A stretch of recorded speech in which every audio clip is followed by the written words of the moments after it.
convidá-los a abrirem as suas Bíblias em Romanos, capítulo 6. Romanos, capítulo 6. Quero chamar a atenção de vocês para uma realidade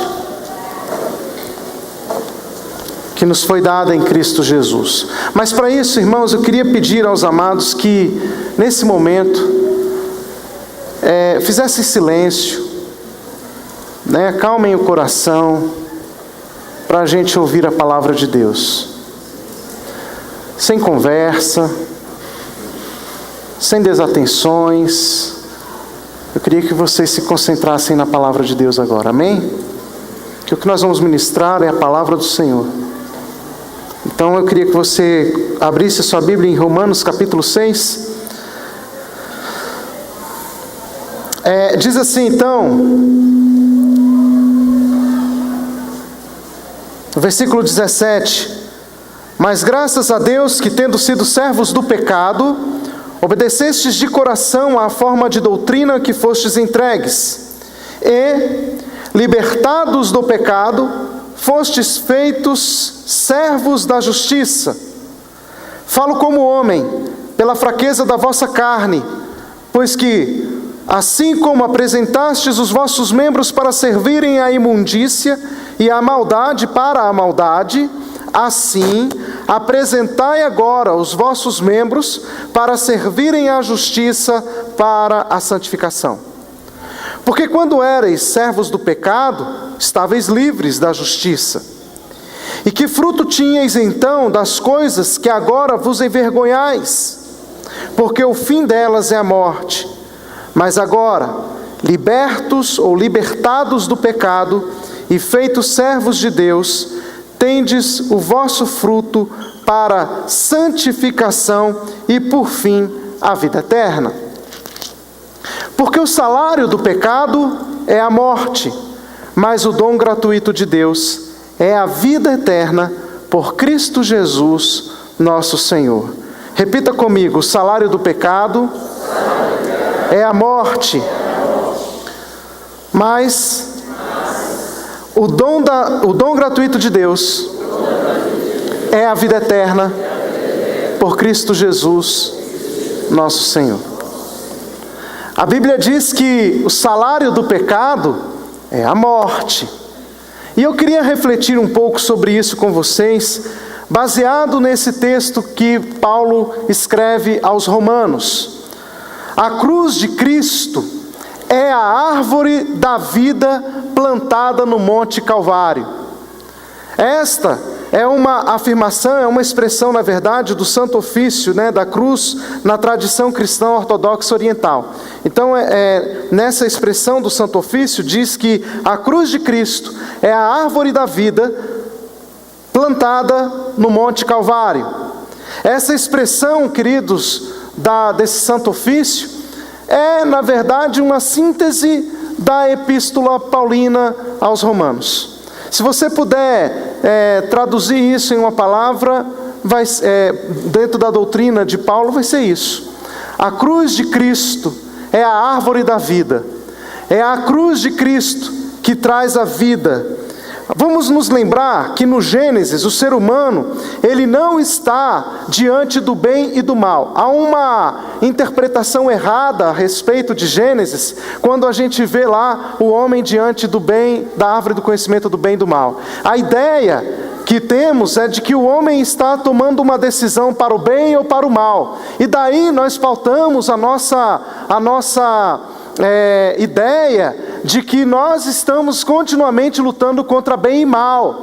Mas não é essa, na verdade, a situação do homem no Éden. O homem não está ali tendo que decidir entre o bem e o mal. O homem está no Éden tendo que decidir entre a vida e a morte. Porque a Bíblia, queridos, vai mostrar para a gente que o ser humano, ele estava diante da árvore do conhecimento do bem e do mal, e também diante da árvore da vida. A árvore do conhecimento do bem e do mal representava a morte, a árvore da vida representava a vida. Então, na verdade, o homem não estava ali diante do bem e do mal, porque o bem e o mal não é uma decisão que nós precisamos tomar. é uma consequência. A decisão que nós precisamos tomar é sobre vida e morte. Viver ou morrer. Porque esse é o dilema do homem. A vida ou a morte. Porque o ser humano mesmo, antes do pecado, ele era mortal. Antes do homem comer do fruto do conhecimento do bem e do mal, o homem era mortal. Você sabia disso? Sim, a Bíblia fala que é. Então não foi o conhecimento do bem e do mal que gerou a morte. Somente após o homem comer da árvore da vida é que ele iria viver eternamente. E Deus vai falar isso. Abra sua Bíblia em Gênesis 3:22.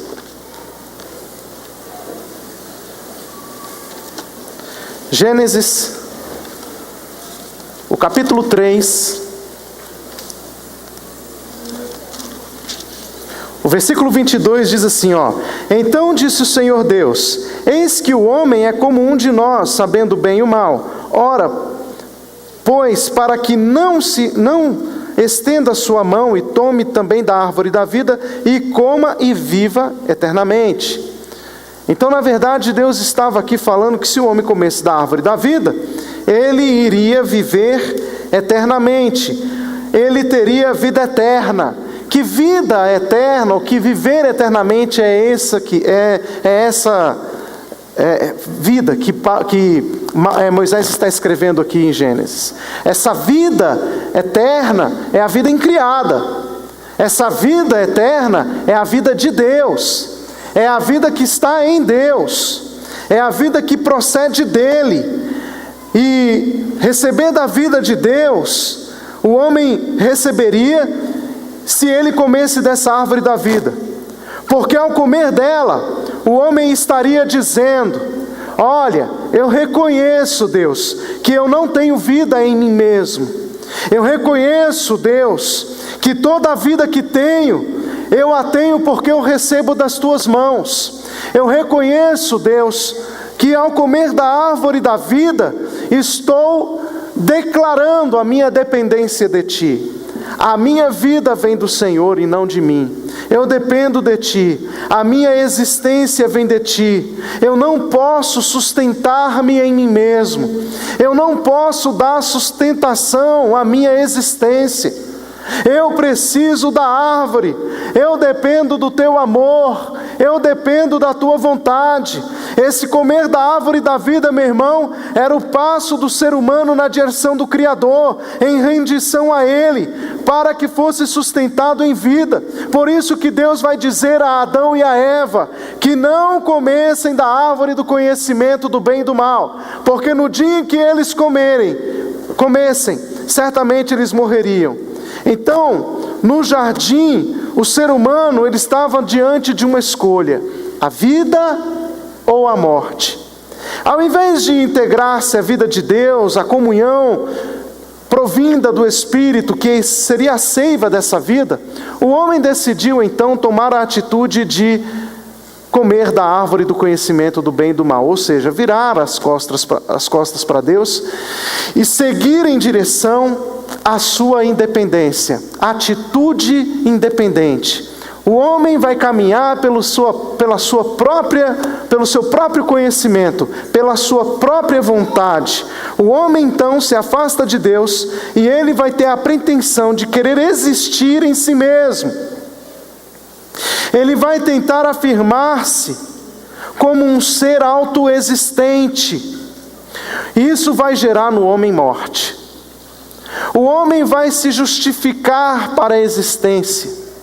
Ele vai querer dar uma resposta de existência em si mesmo. Todas as coisas criadas, nós precisamos entender que dependem do Criador. Tudo depende de Deus. Deus é a fonte da vida. Só um minutinho, calma.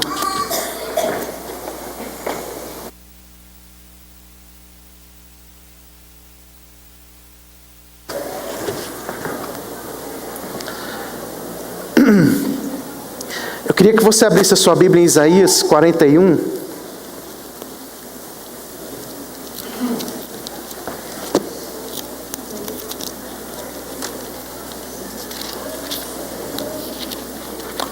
Olha o versículo 4.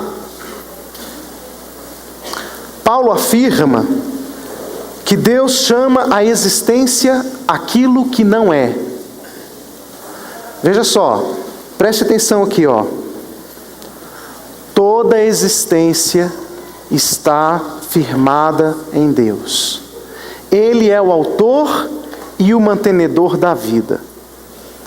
Tudo depende de Deus. Em Isaías 41, no versículo 4, diz assim: quem operou e fez isso, chamando as gerações desde o princípio? Eu, o Senhor, o primeiro, e com os últimos, eu mesmo. Quem operou e fez isso, chamando as gerações desde o princípio à existência? Ou seja, foi Deus quem chamou as gerações, foi Deus quem trouxe, Ele chama à existência aquilo que não existia. Romanos, no capítulo 4, Romanos 4, no versículo 17, a gente também vai ter esse versículo falando sobre isso, ó.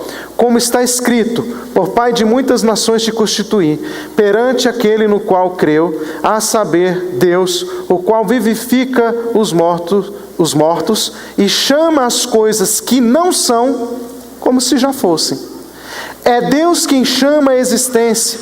Portanto, queridos, aqui na visão de Paulo, em Romanos, o pecado não se limita apenas a fazer aquilo que Deus não gosta. O pecado, na visão de Paulo, é uma postura em relação ao Criador. Ele vai transcender a questão de transgredir a vontade de Deus.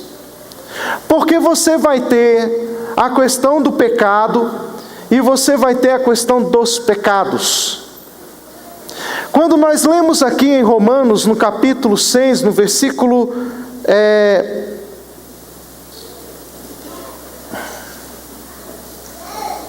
18, diz assim: e libertados do pecado, fostes feitos servos da justiça. Nós precisamos entender que o pecado, ele nos escraviza. O pecado nos torna escravos. O pecado nos mata. A função do pecado é nos escravizar. E não há nada que possamos fazer para sermos livres do pecado. Não há situação boazinha, não há homem bom, não há atitude boa, não há boas ações, não há nada que a gente possa fazer para ser livre do pecado, porque todos nós fomos encerrados no pecado, e não há nada que o homem possa fazer para ser livre do pecado. Pecado, a gente precisa, segundo a Bíblia, ser liberto.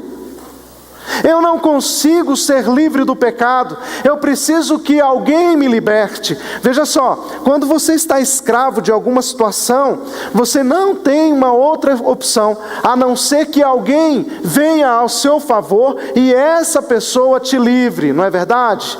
Se você está preso, está encarcerado, se você está escravo, é necessário que alguém venha e ela vença os inimigos, ela vença os seus opositores, ela entre lá naquela cela e te liberte e te tire de lá. Isso é libertação. É quando alguém vem a seu favor para trazer a você a liberdade. Foi isso que Jesus fez por nós. Veja só, a libertação, ela não depende de mim, não depende de eu mexer os meus pauzinhos, depende apenas de Deus agir em meu favor. E é a respeito do pecado que Deus vai tomar a providência. Deus vai enviar o seu Filho, porque pelo pecado nós fomos libertos em Cristo Jesus. E não há bonzinhos aqui, porque senão nós compramos a nossa salvação. Não é pelo que eu faço, porque senão nós vamos começar a falar assim para Deus: Deus, olha aqui, ó, eu estou fazendo isso, estou fazendo aquilo outro, estou agindo assim, eu mereço. Ó, eu estou fazendo a minha parte. Daí as pessoas falam, né, um ditado popular que o pessoal acha até que está na Bíblia, fala assim: faça a tua parte que eu te ajudarei. Não é assim. A graça de Deus é algo que Deus me dá, porque mesmo sem eu merecer. A libertação em Cristo Jesus foi me dada sem merecer, porque eu estava encerrado no pecado. Deus decidiu me amar, enviando o seu Filho naquela cruz do Calvário para morrer pelos meus pecados. Ele me amou. Eu estava ouvindo aqui e prestando atenção na letra da música, né, que a gente estava cantando. Teve a do amor e a do Yehová. Yehová é Deus em hebraico, né? Yehová. Sou grato por tudo. O tesouro maior neste mundo me foi dado por herança eterna. Mas não era essa parte não. Cadê a letra? Tá ali, ó. Eu sou grato, né? O tesouro maior deste mundo me foi dado como herança eterna, maior prova de um amor tão profundo. Cadê? Continua. Lá, ó, é isso aí, ó. Foi Jesus, meu amigo verdadeiro, que fez o quê? Tudo. Eu precisei fazer alguma coisa para minha salvação? Porque se você precisar fazer alguma coisa para a sua salvação, você se torna participante da salvação.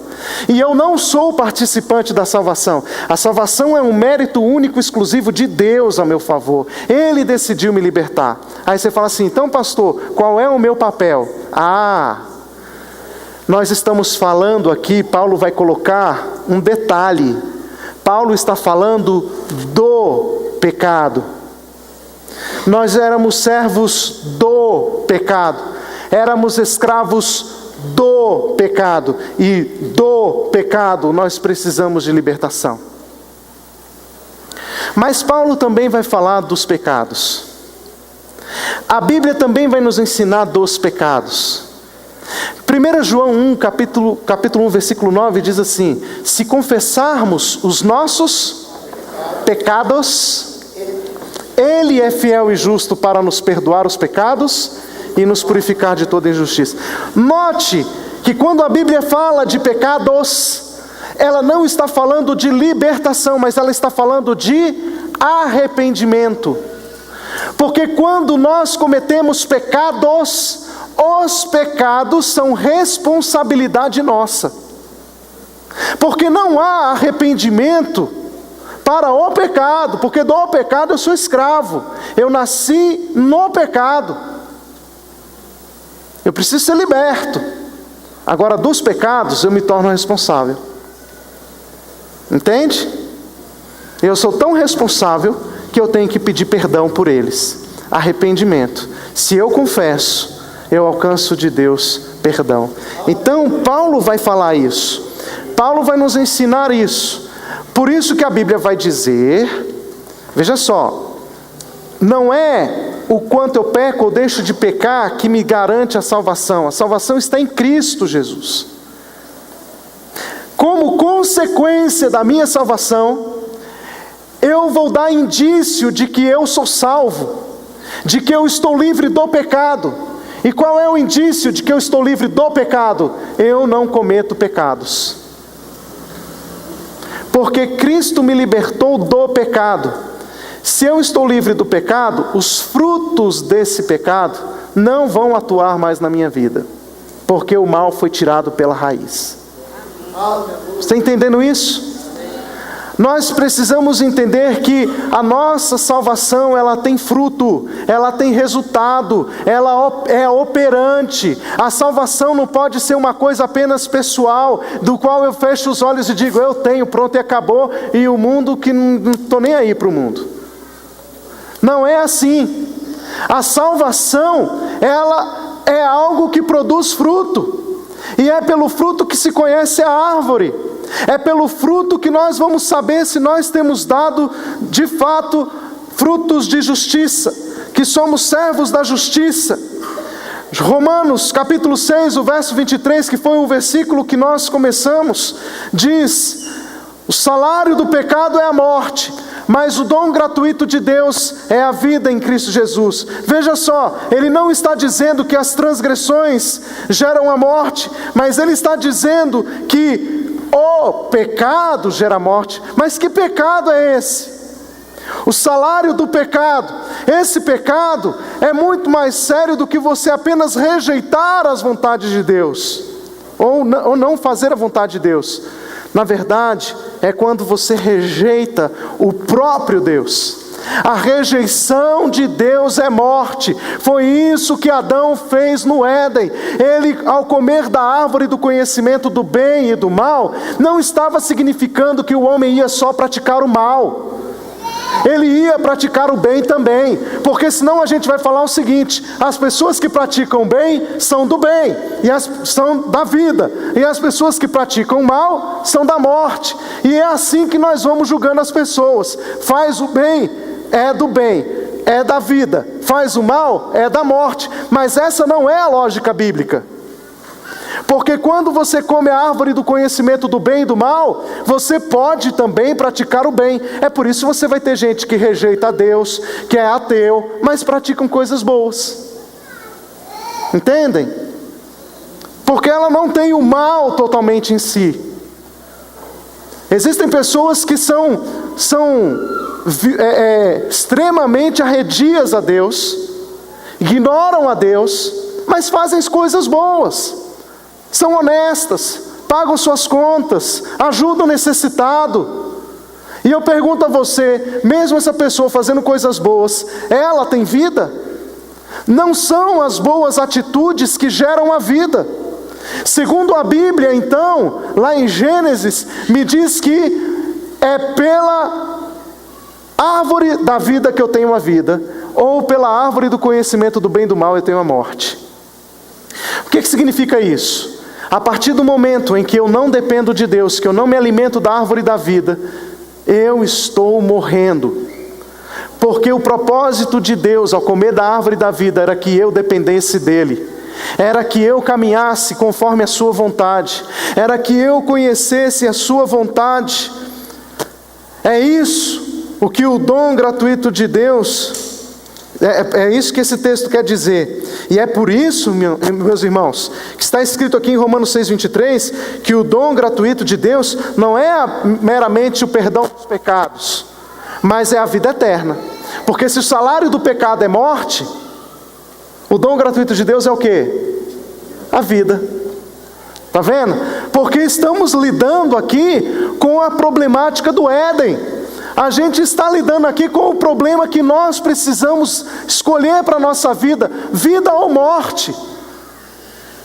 Tem uma música, né, do cantor cristão que fala sobre isso, né?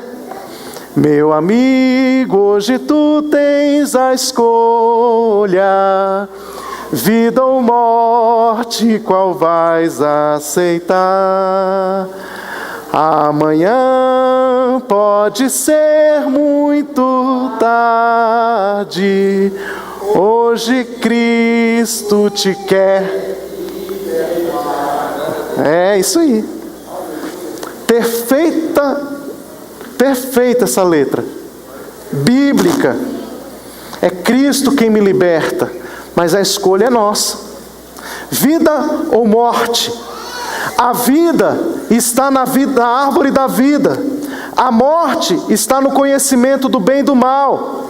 O dom gratuito não é o perdão dos pecados. O dom gratuito é a vida e a vida eterna. Porque o grande problema do ser humano não é fazer as coisas que Deus não gosta, mas o problema do ser humano é ser mortal. Presta atenção aqui, vou falar uma coisa para vocês. Vou até abrir o paletó porque eu já estou suando. Deixa eu explicar um negócio para vocês. Deus não criou o homem para morrer. Você não foi criado para isso, meu querido. Eu não fui criado para morrer. Um dia desse eu estava pensando, eu estava vendo um grupo de adolescentes num shopping, e eles animados tal, e aí eu parei, eu fiquei pensando assim, eu falei, caramba, eu já passei por essa fase. Não, que é isso, foi agora, recente. Fiquei pensando assim, eu falei, caramba, já passei por isso. Já não tenho mais essa idade, nunca mais eu vou voltar a ter. Aí começa a bater aquele desespero, né? Hein, Juneu? O cabelo começa a cair, você fala, meu Deus.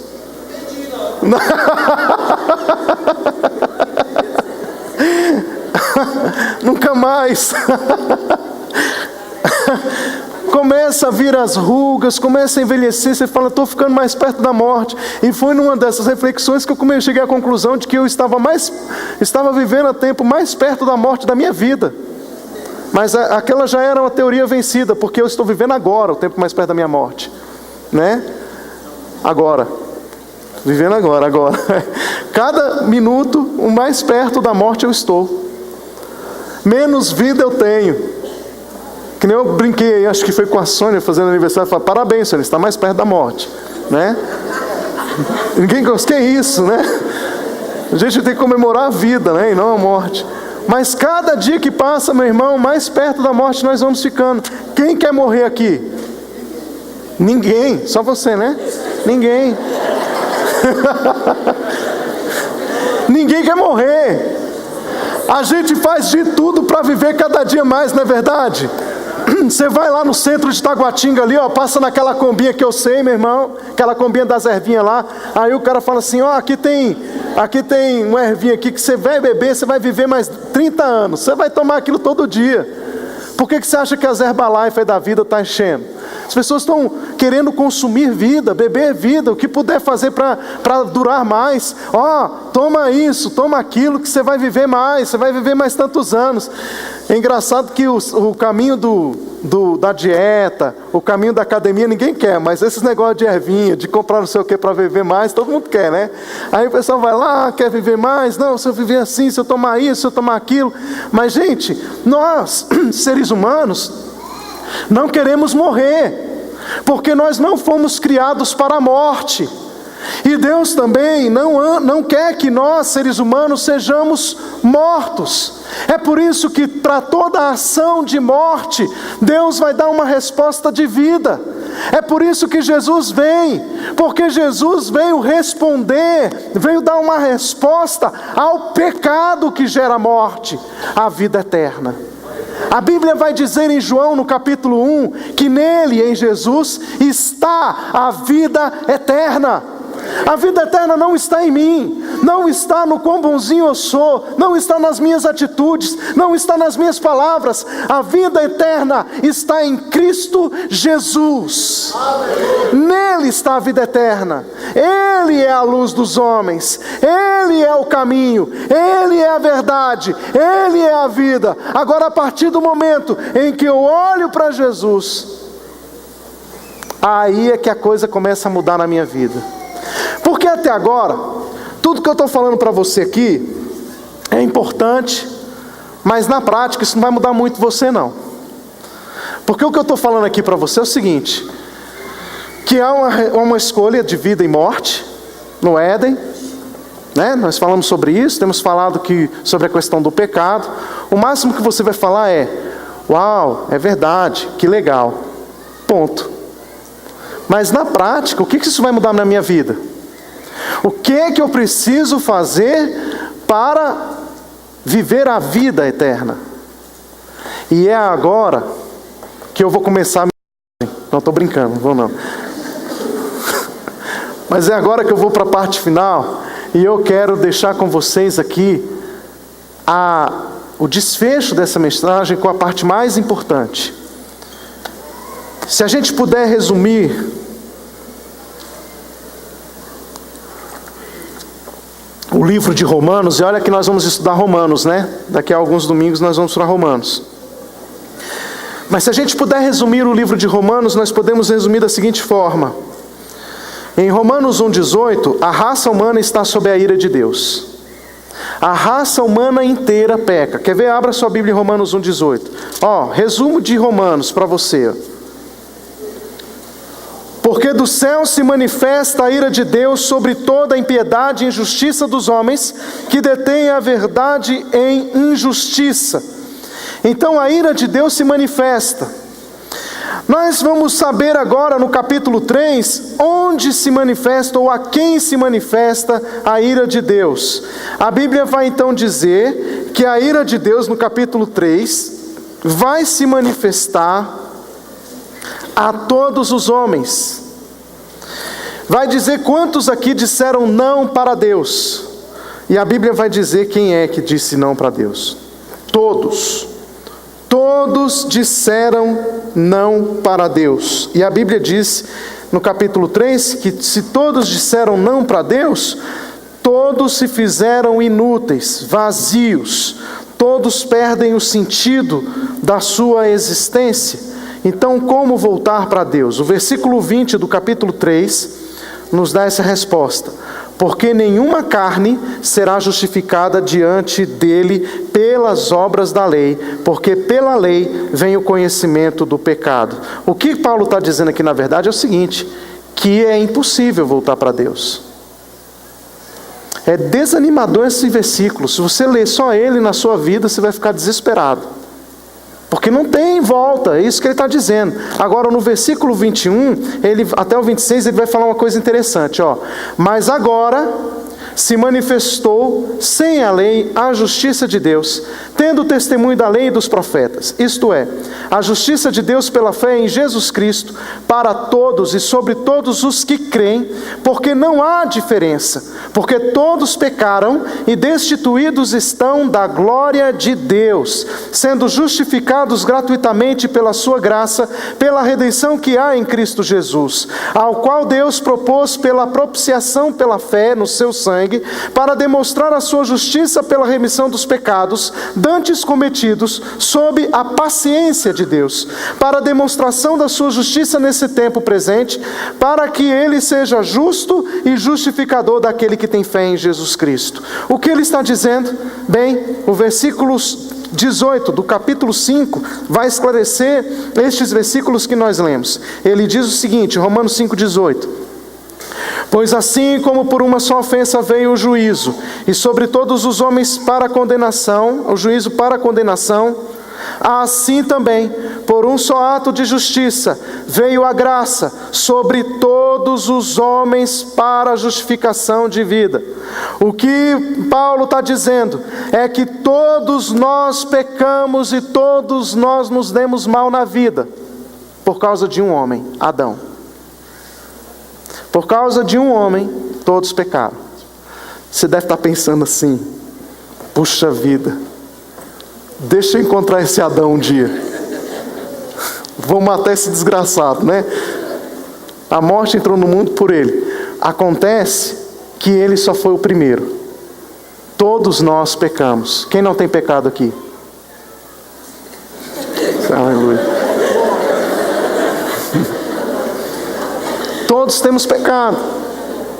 Aqui não há melhores e piores, não há maiores nem menores. Todos nós fomos encerrados no pecado.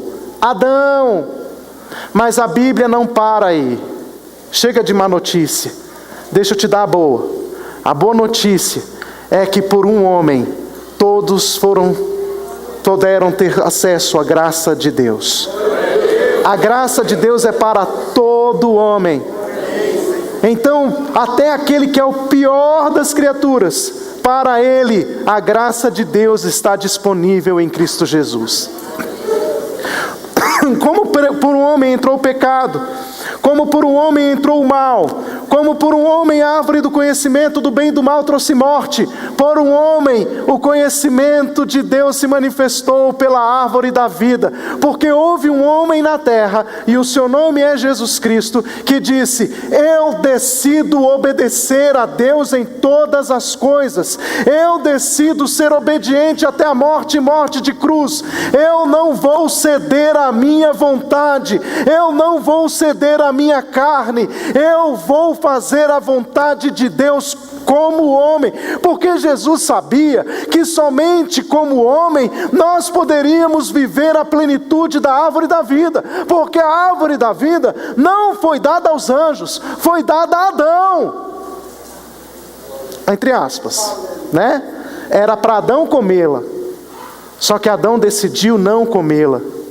Adão decidiu comer da árvore do conhecimento do bem e do mal.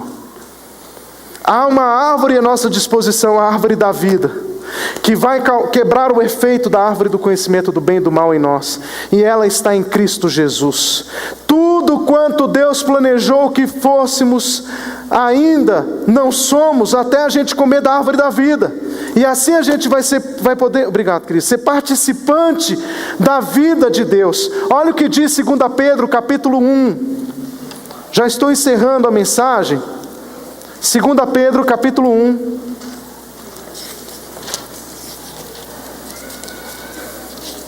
Versículo 4. 2 Pedro 1,4. Pelas quais Ele nos tem dado grandíssimas e preciosas promessas, para que por elas fiqueis participantes da natureza divina, havendo escapado da corrupção que pela concupiscência há no mundo. Veja só, qual é o propósito de Deus para a sua vida? Diga assim, ó. Isso aqui é o que está escrito aqui em 2 Pedro. Diga comigo, ó. O propósito de Deus para a minha vida é que eu seja participante da natureza de Deus.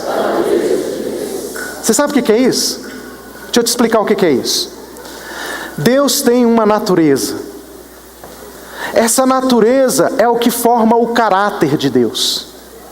Essa natureza nos fala da essência, da substância. É esta natureza que revela o amor, a bondade, as ações de Deus para a humanidade. Porque essa natureza nos fala de quem Ele é. Não fala do que Ele tem, mas de quem Ele é. Essa é a natureza de Deus, é quem Ele é. A Bíblia diz que Deus quer que nós sejamos participantes dessa natureza. Deus não quer que você tenha o que Ele tem. Deus quer que você seja o que Ele é. Você está entendendo isso? É muito mais do que ter o que Ele tem. Ele quer que você seja o que Ele é. Tenha a sua essência, a sua natureza, a sua santidade, a sua vida, a sua índole, o seu caráter, seu amor. Deus partilhou, queridos, não o que Ele tem com o homem, mas o que Ele é. Sabe o que Jesus veio fazer na terra? Jesus não veio na terra aqui se preocupar em mostrar o quão poderoso Deus é, porque já era pregoado desde o Antigo Testamento que Deus é o Todo-Poderoso. Então Jesus não precisava vir à terra mostrar o quão poderoso Deus é, porque por mais poder que Jesus mostrasse que Deus poderia fazer, Deus pode fazer muito mais. Deus poderia dar muito mais aos homens do que o próprio Jesus já deu, e Jesus fala isso. Jesus não estava muito preocupado em mostrar o quão poderoso Deus é, mas parece que nós hoje perdemos o foco da mensagem e queremos mostrar para o mundo o quão poderoso Deus é, para reafirmar inclusive a nossa própria fé. O Deus que eu sirvo é mais poderoso que o seu. Olha aqui o que meu Deus é capaz de fazer. Parece que continuamente nós estamos como Moisés diante de Faraó, queremos mostrar que as nossas serpentes são capazes de comer as serpentes do outro. Queremos mostrar que o nosso Deus é mais forte que o outro. Queremos mostrar que a nossa oração ao nosso Deus é mais poderosa do que daquele. Queremos mostrar o poder. Mas Jesus não veio com essa mensagem. Quando Jesus veio à terra, o foco de Jesus era mostrar o quão amoroso Deus é. O quanto Ele queria amar a humanidade, Ele estava disposto a dar a sua própria vida por amor à humanidade. O quão amoroso Deus é, porque João vai chegar a essa conclusão e afirmar na sua epístola que Deus é amor. Se tem uma característica de Deus, Ele é amor. Aleluia. Porque Deus ama em todo o tempo, e isso está intrínseco na natureza, no caráter de Deus. Queridos, Deus quer que nós amemos, não de palavras, porque na verdade, quando nós amamos, Ele se manifesta. A igreja deve ser a comunidade do amor. A igreja é a comunidade que manifesta o amor. Como que eu vou voltar para Deus? Quando eu abro mão de mim, quando nós esquecemos a nossa vida em função da vida de Deus. Há um jeito de existir que se parece com vida, que é a vida eterna. Mateus, os últimos 2 versículos que nós vamos ler para encerrar. Mateus capítulo 16. Os 2 textos, né? Olha só. Olha o versículo 24 e 25. Então disse Jesus aos seus discípulos: se alguém quiser vir após mim, renuncie-se a si mesmo, tome a sua cruz e siga-me. Porque aquele que quiser salvar a sua vida, perdê-la-á, e quem perder a sua vida por amor de mim, achá-la-á. E Filipenses, no capítulo 2, Filipenses capítulo 2, deixa eu achar aqui, o versículo 5, de sorte que haja em vós o mesmo sentimento que houve também em Cristo Jesus, e que, sendo em forma de Deus, não teve por usurpação ser igual a Deus, mas aniquilou-se a si mesmo, tomando a forma de servo, fazendo-se semelhante aos homens, e achado na forma de homem, humilhou-se a si mesmo, sendo obediente até a morte, e morte de cruz.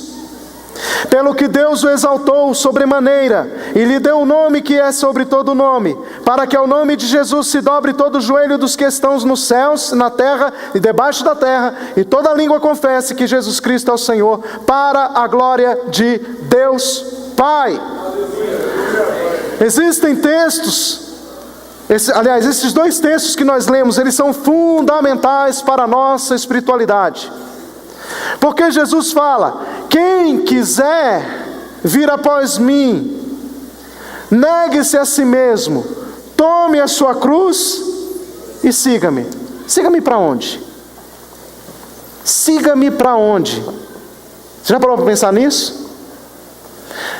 É seguir Jesus nos seus princípios, na sua doutrina. É seguir Jesus nos conceitos. É seguir Jesus como um discípulo.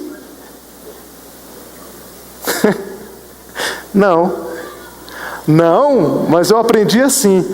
É porque você não leu os versículos anteriores, meu querido. Jesus está convidando a gente a segui-lo para a morte. Olha lá, Mateus 16, Jesus vai dizer aqui, o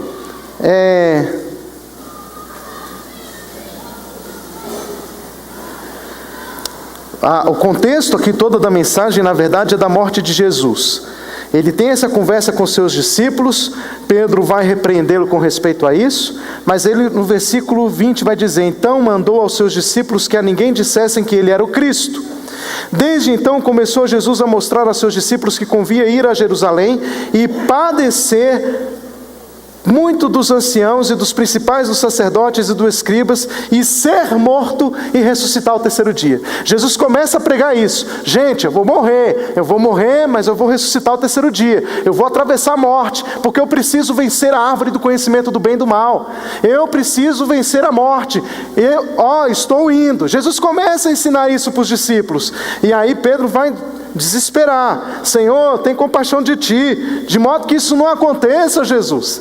Aí Jesus vai falar para ele se calar, né? Falar para Satanás se calar, e ele vai falar: que me serves de escândalo, Satanás, porque não compreendes as coisas que são de Deus, mas só as que são dos homens. Porque olha só, Jesus está falando, veja só, Jesus está falando que quando nós nos apegamos à vida, nós estamos perdendo-a. Por que ele está falando isso? Porque muitas vezes a gente quer um evangelho assim. A gente quer um Deus assim, para me sentir bem, para que eu possa ter uma convicção da minha eternidade, para que eu possa ter respostas, para que eu possa... Quem é que quer um evangelho de renúncia?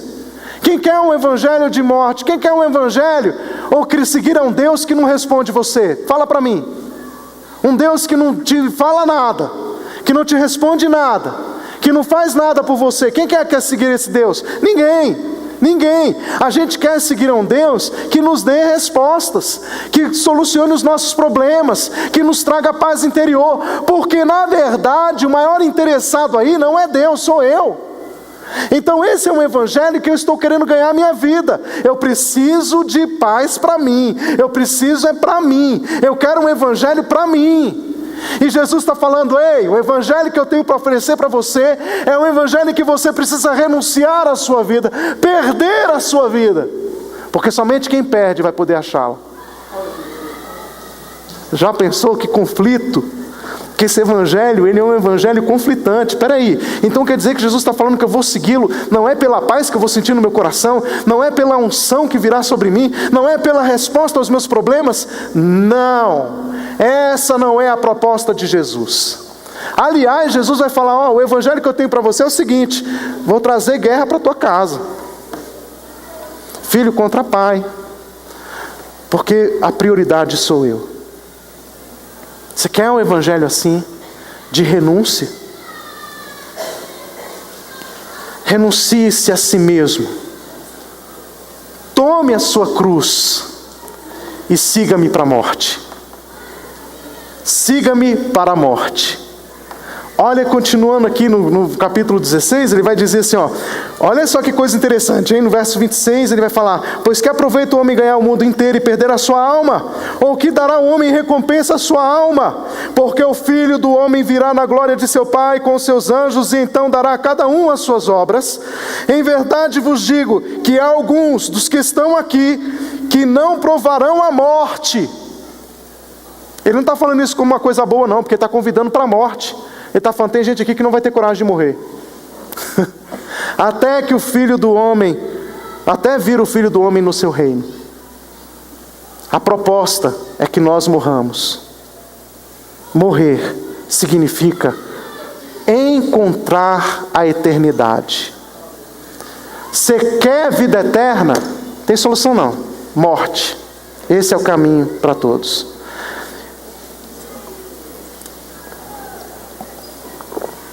É bom a gente entender que quando Deus faz uma promessa a Abraão, a primeira coisa, o primeiro passo que Abraão dá para se concretizar a nação de Israel é comprar o túmulo da sua esposa Sara diante do seu povo, dos seus adversários, dos donos da terra. Ele vai chegar e ele vai falar para eles: eu vou comprar o campo. Essa terra vai ser para minha esposa. Qual terra? Caverna de Macpela. O túmulo de Sara passa a ser propriedade de Abraão. Abraão começa a nação de Israel com um túmulo. Isso porque uma nação no reino de Deus começa-se com morte. Não há como entrarmos no reino sem passarmos pela morte. É por isso que a ideia do batismo é uma ideia muito viva para nós cristãos. Só entra no reino de Deus pelo batismo. Por quê? Porque batismo é morte. Estou morrendo com Cristo e ressuscitando com Ele. Não há como nós entrarmos no reino de Deus senão pela morte. Irmãos, o grande problema é que nós somos cheios de direitos. A gente está cheio de direito. A gente entra no Evangelho para tomar posse das nossas bênçãos. Eu nunca vi ninguém entrar no reino de Deus para tomar posse da bênção da vida do irmão, mas só para tomar posse das suas bênçãos. A bênção é minha, eu quero para mim, é meu, me dá, me dá, me dá. Ô egoísta, deixa eu te falar uma coisa. Jesus deu a vida dele pela humanidade. Você está disposto a dar a sua vida pelos seus irmãos?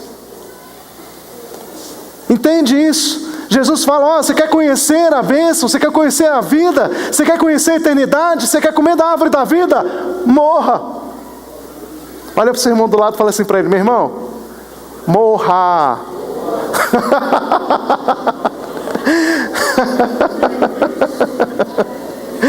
Jesus convida os seus discípulos para acompanhá-lo na morte.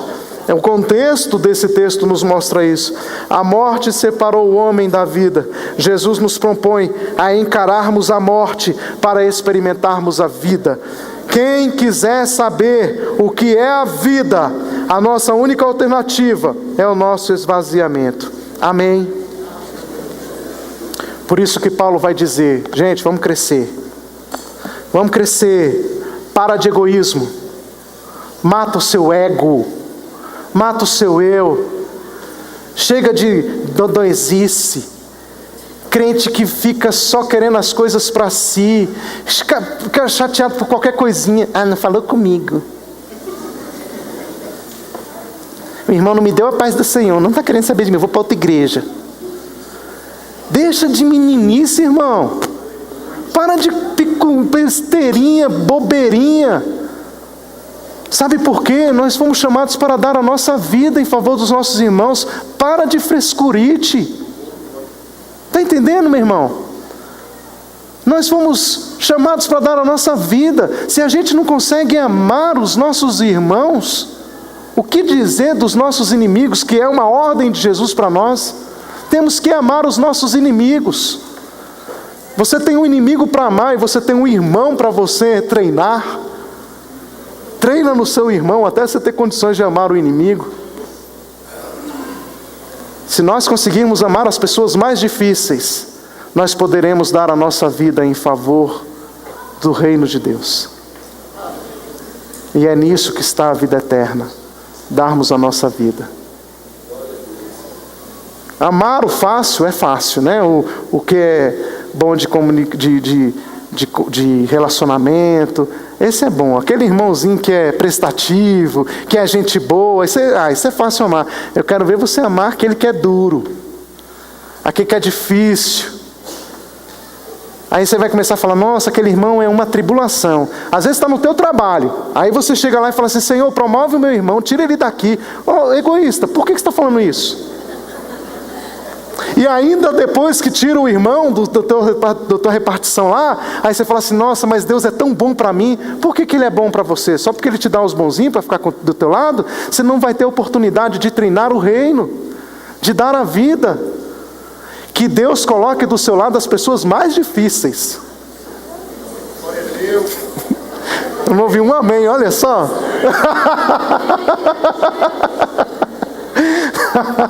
Porque assim elas vão experimentar a vida. Amém, queridos? Que vivamos.